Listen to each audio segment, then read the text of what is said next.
gracias por haber venido, por su apoyo y pues bueno, vine para presentarles un poco de este proyecto.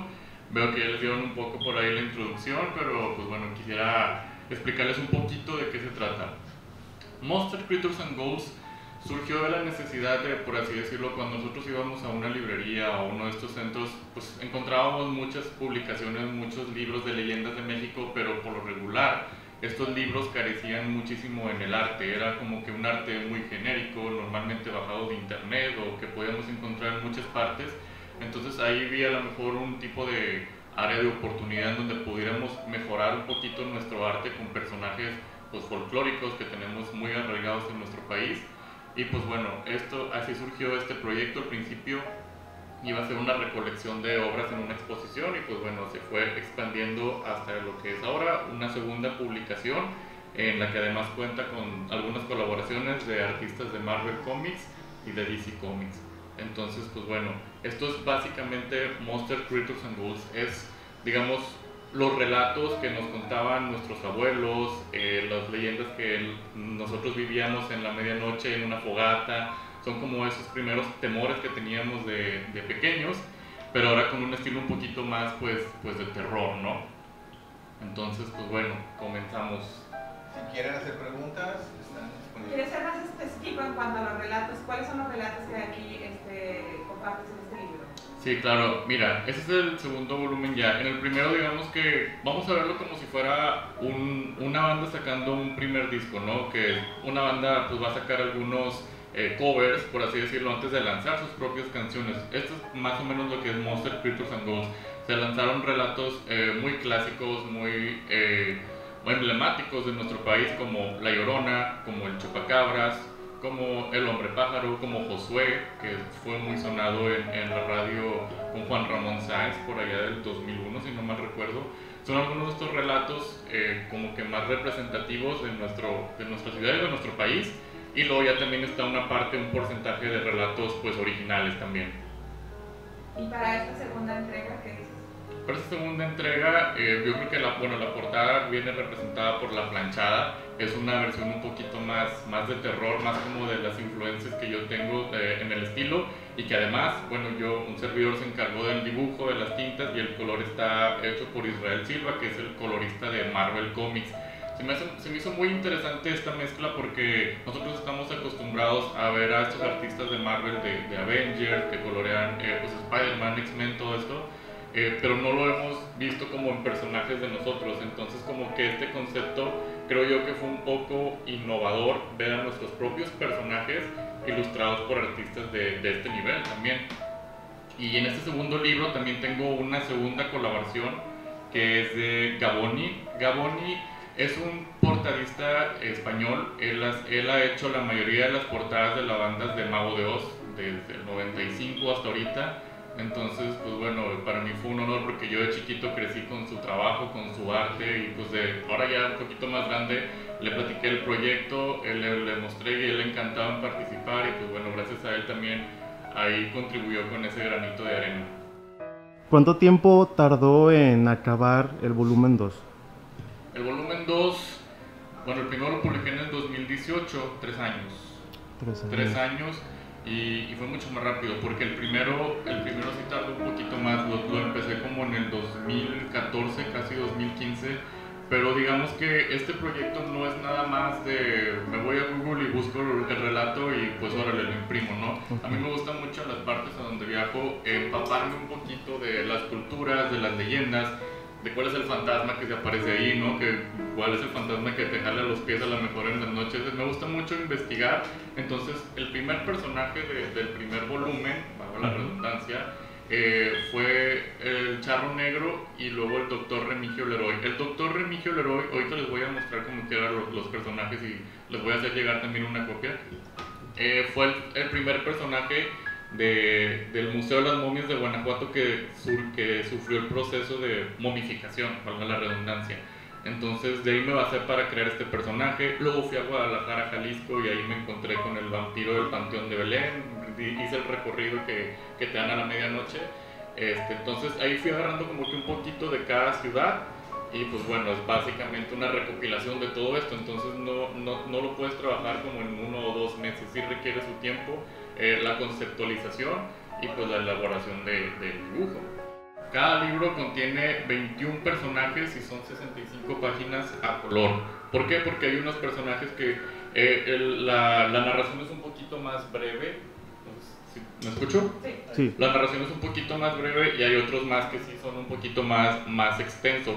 ¿Cuáles son más breves? Por ejemplo, en personajes como La Llorona, como El Hombre Pájaro o los que ya existen, traté de no alterar la historia. O sea, no me siento, o sea, no soy el dueño de estos derechos de los personajes, si bien tienen como que dominio público. No quería alterar el relato, pero sí a lo mejor plasmar mi propio concepto en el dibujo. En la ilustración sí ya lo hice El Hombre Pájaro pues a mi estilo, ahorita les voy a mostrar alguno, pero los relatos sí como básicamente pues esa es la leyenda normal, y los que son más extensos a lo mejor son los originales que ya tengo, pero sí, el libro son 65 páginas a color y 21 personajes cada libro. Yo creo que cada artista, cada dibujante tiene su propia perspectiva de las cosas, su propia visión, entonces digamos que los trasladé a mi terreno, los trasladé a mi estilo. Entonces, pues bueno, la planchada, por ejemplo, no nos la imaginamos así. Normalmente ni La Llorona, que es la primer portada, estamos acostumbrados como una mujer con un velo en un río flotando. Entonces yo jugué más con elementos como veladoras, como cráneos, o elementos a lo mejor un poquito mexicanos también que complementan el arte. Pero sí, en resumen, le di prácticamente pues mi toque. Para que haya un volumen 2 es porque el primero le fue súper bien.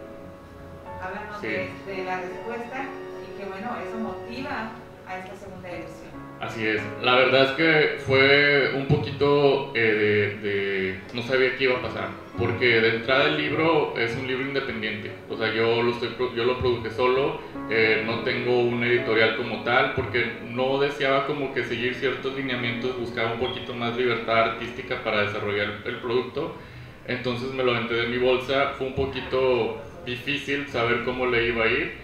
Afortunadamente en el camino se me fueron uniendo amigos, colegas, les comento para los que van llegando, el primer volumen tiene la colaboración de Israel Silva, artista de Marvel que colorea pues Spider-Man, X-Men, todo esto, y a Burto, otro artista de Marvel talentosísimo también, que pues él ya trabaja directamente allá.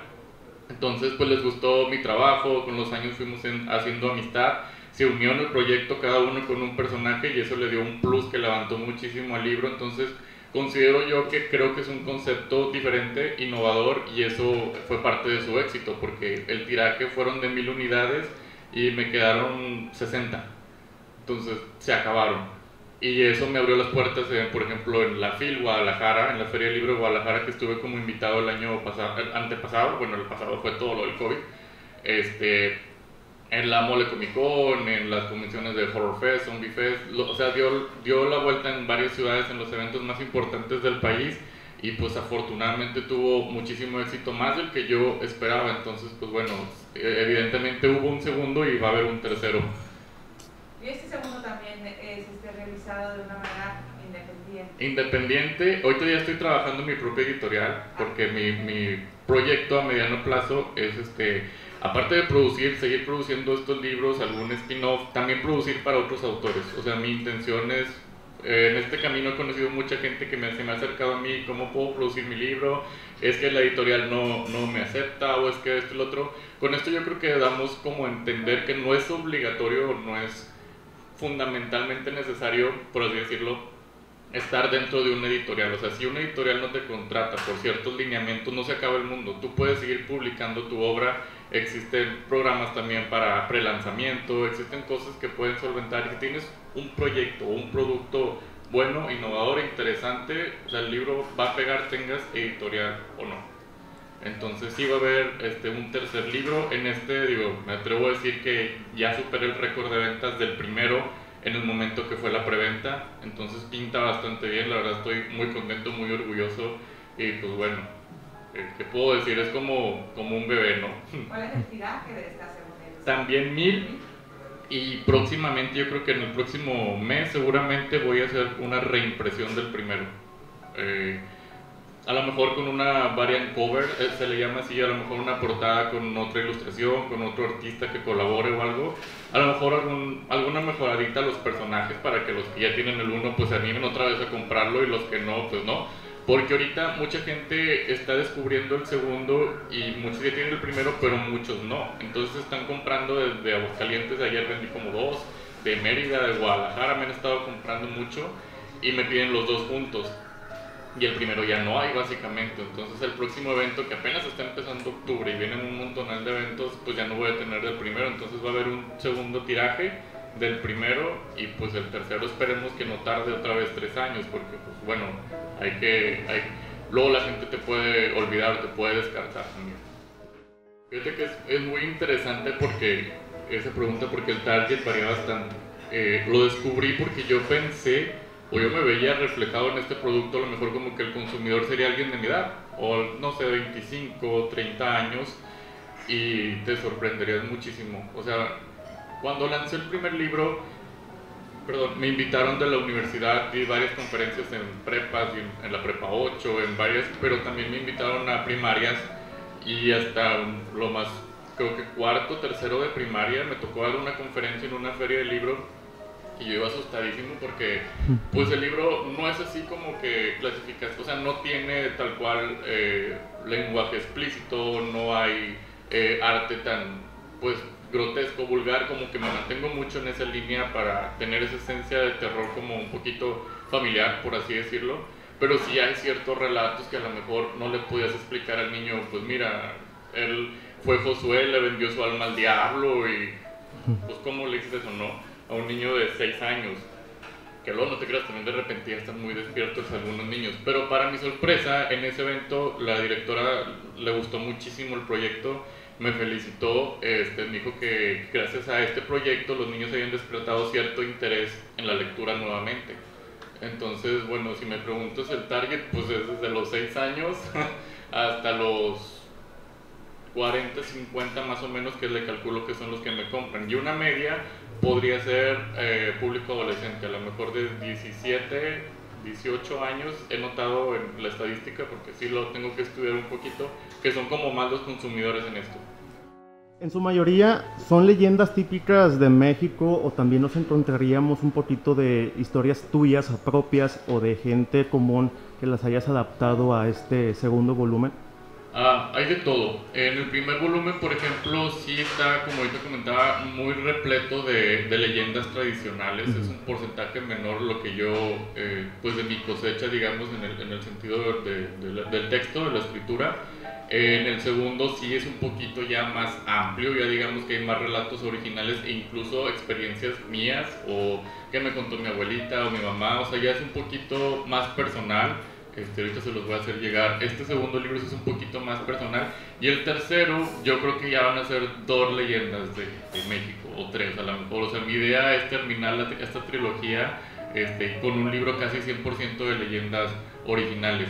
Hay un proyecto que, bueno, les voy a adelantar aprovechando la oportunidad, que me invitaron para presentar este libro en Madrid próximamente, y más adelante probablemente en Japón.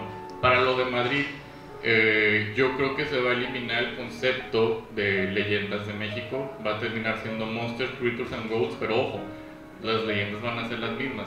Pero si me llevo un producto a Madrid que dice leyendas de México, no va a ser vendible allá. O sea, van a decir, pues a mí qué me importa, ¿no? Es México. Pero Monsters, Creatures and Ghosts quiero que sea como que una marca que englobe todo. Va a englobar todo, probablemente para lo de Madrid sí voy a tener que meter algunas leyendas de Madrid, pero van a ser mínimas. Es lo mismo como lo que hice aquí al principio, porque pues quiero seguir llevando el trabajo de México a otras ciudades. Pasó lo mismo en Estados Unidos, por ejemplo, el Monsters, Creatures and Ghouls. Me preguntaron en años pasados, ¿por qué el título en inglés? Es muy sencillo, porque el producto estaba aparte, obviamente posicionarlo en México para lanzarlo también en Estados Unidos. Entonces buscaba un nombre como que amigable, que pudiera ser un puente para llegar a Estados Unidos, y creo que lo conseguí. De hecho, en el primer tomo, el prólogo está escrito por Sean Clark. Sean Clark es un representante muy importante en Estados Unidos que tiene actores de The Walking Dead, de Viernes 13, de actores muy pesados, que por ahí hice contacto, hicimos pues amistad, por así decirlo, y pues él se aventó el prólogo.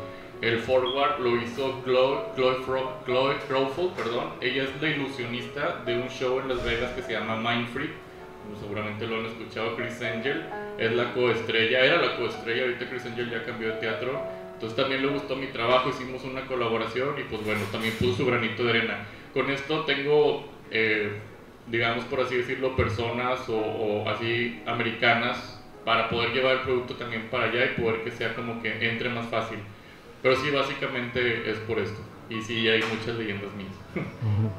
Humberto, ¿cómo es la selección de los personajes que nos presentas en los libros? La selección a veces es un poquito complicada porque me encantaría meter todo. O sea, hay leyendas o relatos que no he tenido oportunidad de meter. Por ejemplo, La Casa de Aranberry. Esa me la han pedido muchísimo, pero no ha habido oportunidad. La Casa de los Tubos desde el primero estaba planteado para meterlo, pero tampoco ya no tuvo. Ahorita si me lo preguntas, a lo mejor ya tengo una lista con algunas leyendas del tercero, que a lo mejor ya no cupieron en el segundo.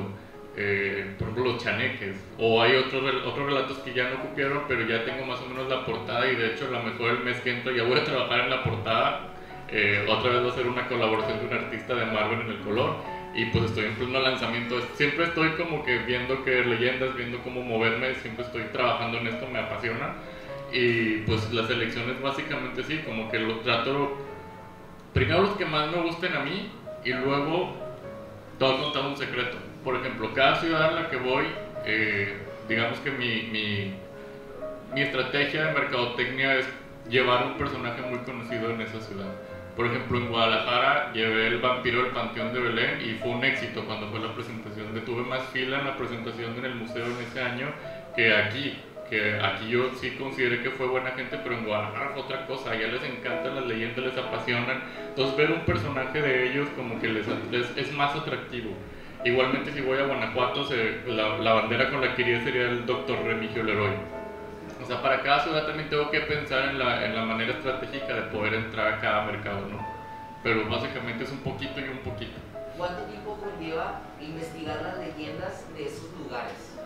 Pues digamos que yo voy a algún paseo, a veces directamente a investigar esas leyendas y pues mi estancia, digamos 3-4 días en la que estoy, luego me lo llevo a mi casa de tarea y lo complemento, estoy buscando, bueno, esta es una versión de una persona, pero a lo mejor no es 100% verídica, a lo mejor tuvo un original o a lo mejor viene de esta, por ejemplo la Llorona que es un personaje folclórico muy arraigado en México, pero viene desde la Malinche o viene desde otras partes que ahí está muy difícil decir es de aquí, se aparece aquí, nada más en el río de aquí. Entonces sí como que trato de investigar bien porque pues regarla en un relato así insultas a mucha gente. Es un poco delicado también. Incluso en el arte, a veces no plasmarlo a la expectativa de la audiencia puede ser un poquito peligroso. Fíjate que afortunadamente ya son menos. Me tocó que cuando comencé en esto, te estoy hablando hace más de 10 años que empecé en los eventos apenas con mis pininos y todo esto, pues siempre me gustó el terror, siempre fue todo género de terror y al principio sí me tocaba un poco a la mamá con su niño chiquito que aquí no, hijito, porque es del diablo. O sea, muchas veces pasaba así. Y lejos de decir, no, pues mejor me pongo a hacer Gokus o Naruto, yo le seguí con lo mío trabajando, traté de pulirme, traté de llegar al target que se debe de llegar. O sea, yo estoy de acuerdo que no me voy a poder poner en Plaza México a vender, a lo mejor estas ilustraciones, o a lo mejor ahorita sí, no sabemos, pero en aquel entonces no, entonces tenía que tener mucho cuidado hacia dónde me dirigía, y con el tiempo, entre películas como por ejemplo Twilight, o sea, Crepúsculo, todas esas que a lo mejor no son mis favoritas, pero sí han ayudado mucho a hacer digerible este tipo de géneros. Eso ha creado cierta como aceptación para la audiencia y pues ya no lo ven como un tabú. Y ahorita ya, por ejemplo, el juego del calamar, yo creo que está más agresivo que cualquier relato de mi libro y lo ven niños muy chiquitos, me ha tocado verlo. Entonces yo creo que ahorita tenemos como que cierta responsabilidad del mensaje que estamos transmitiendo a estas generaciones. ¿Por qué has decidido que solo sean 3 libros? Porque tengo otros proyectos más. De entrada va a haber un spin-off de este segundo libro. Seguramente va a ser un intermedio antes del tercero y después del tercero me voy a dedicar de lleno a la editorial, pero tengo otras historias que contar que a lo mejor ya no van mucho del lado de la esencia mexicana, de la leyenda folclórica, más bien dicho, pero sí quiero trabajar en ellos. Entonces, Lo más probable es que sí. Lo más probable es de que esté en el tercer libro. Ese es el único relato que estuvo planeado desde el primero, pero por alguna razón o no he podido a lo mejor plasmar bien esa esencia a mi estilo. A lo mejor no le puedo llevar a un terreno sin que esté a lo mejor tan agresiva o va a estar. De que va a estar seguramente en el tercero o seguramente alguna recopilación a futuro, no lo sé, pero sí la voy a incluir. Fue desde muy chiquito, a mí desde los 6, 7 años me gustaban mucho veía con mi mamá las películas de terror. O sea, no, veía El Exorcista, veía Carrie, veía Poltergeist, todas estas películas. Entonces fue muy sencillo como que acercarme a este género. Ahorita mi mamá ya, pues bueno, es cristiana, ya no le gusta nada de esto, ya me dice, no, o sea, no me gusta. Pero de muy pequeño, gracias a ella, me acerqué a este género, le agradezco mucho y pues en paralelo me gustó el dibujo, entonces fui mezclando como que mis dos pasatiempos y surgió esto. El libro lo pueden conseguir, bueno, ahorita hay varios puntos de venta, principalmente aquí no sé si puedo decir las marcas, en Stranger Coffee está disponible. También estoy negociando hoy con una tienda, ya cuando se concrete las digo bien, porque es una tienda a nivel nacional y pues bueno, vamos a ver si se hace. También lo pueden conseguir en Amicomic, que está en Padre Mier. En Guadalajara lo pueden conseguir en el Museo de Ocampo, que era antes llamado el Museo de Tortura. En Reynosa lo pueden conseguir en Universe Collectors. Y son los que me acuerdo ahorita, principalmente mi tienda en línea también, humbertogarza.com, hago envíos a todo el país y bueno, con este nuevo lanzamiento estamos negociando varios puntos de ventas más, pero hasta que ya estén 100% pues seguros los mencionamos. Hay una negociación en una tienda también de Ciudad de México a la que voy a ir el otro mes y probablemente los vamos a distribuir también ahí y en mi página lo voy a anunciar. Y en Horror Fest sí voy a estar también, voy a estar en Horror Fest, en la convención de cómics que es el 15 y 16 de octubre, estoy como invitado también, y en la Mole Comic Con que es en Ciudad de México, en el World Trade Center, también ahí estoy como invitado el 30 y 31 de octubre. Es el mismo fin de semana de Horror Fest, así es que me voy a dividir, voy a tener mi stand también aquí en Cintermex con los libros y todo, pero pues voy a tener que estar coordinando desde allá. Pues muy bien, Humberto es con V para la página, ¿verdad? Es con V, porque al principio, sí, al principio ponían Humberto Garza HU y bueno, salió otro personaje pues, que por ahí en un medio era muy popular, entonces pues bueno, lo diferenciamos así, HV, y ahorita ya es más sencillo localizarlo. Es The Art of Humberto Garza la página, o pueden encontrarlo como Humberto Horror Art, así seguidito y les va a aparecer.